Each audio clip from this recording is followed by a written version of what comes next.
Hey guys, Joe Lenhart here again with a leadership conversation for you. I'm a little bit late this week, but I did not forget about you.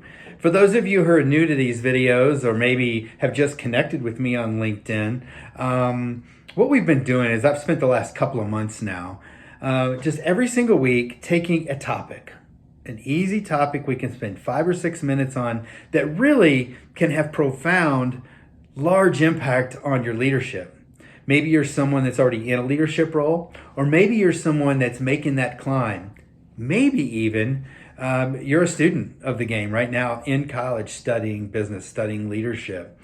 And all of these small things can really have a large impact on your leadership. And so these videos can help you kind of sharpen your axe of leadership. And so while we've already talked about a number of powerful things, today I was sort of thinking about why. And I was thinking about the word passion and influence, and I started thinking about Simon Sinek and how, popular he became a few years ago, just talking about knowing your why, knowing your why. And I think that is such an important thing for all professionals to do, much less leaders, right? And so I realized that a couple of weeks ago, I was doing a talk for our team at Advanced 360 Education. That's where I work.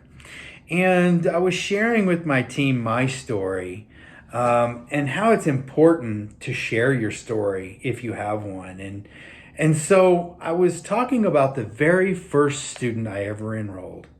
And I thought I would share that with you today, just quickly. And my message before I get into this story is to remind you, when you share your why, especially when you're passionate about it, be passionate about it.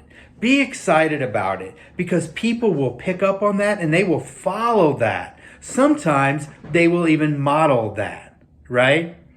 And so knowing your why, I've been fortunate enough to spend a couple of decades in an industry that I probably never ever saw myself getting into. But I became an admissions advisor in the mid 90s. So I was enrolling students for a technical college in central Kentucky. I'm a Kentucky kid, that's where I'm from. Well, fast forward the story, I was asked for my very first interview, my very first student, to go visit a high school student in the smallest county and the poorest county in the state of Kentucky. And so I drive out there to this really old, dated high school. I sit down with the counselor and a student who was a senior by the name of Audra.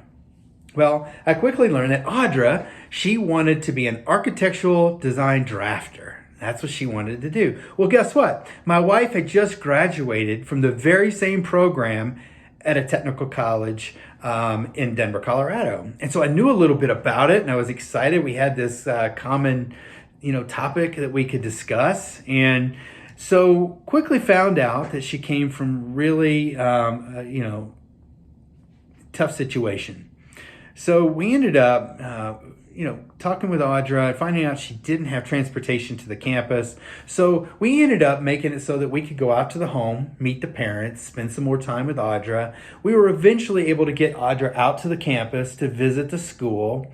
And we really started to assist Audra because there were literacy challenges with the family. There was financial challenges, transportation challenges. Certainly she was going to need housing. And so we needed to help her not only with financial aid, but scholarship dollars and some other grant monies that we could find to help her out so that she could change the cycle, right? Change her situation. Well, fast forward, we got her in school. She starts school. She's doing well. She gets involved. 18 months later, she graduates with an associate's degree in drafting. She walks across the stage. We're all feeling great about it, especially me. She works with our career services department and she gets a job at an architectural firm, an entry-level job, but it was a good job that allowed her to move to the city and allowed her to start getting real experience. Meanwhile, my wife's living the exact same dream in the same town, right? Listen, that was the moment. That was the moment that I knew my why. It was Audra. and it was her family. It was having an impact on somebody's life, changing the trajectory of their life. Powerful. Now, I don't know what you do out there in LinkedIn, what industry you're in, automotive, healthcare, maybe it's government, maybe it's ministry, whatever it is. When you're blessed enough to know your why, be passionate about it. Share it with people, because when you do, it ripples across the team and it influences others. And it only, I think, maximizes your commitment to that why and that industry. And so I wanted to share that with you today, because as I think as leaders, not only do we have to know our why, but we have to encourage the people who we're responsible for to know their why as well. And so with that said, I would just encourage you to keep rippling, and folks, enjoy the ride when you know your why. All right, we'll talk to you soon.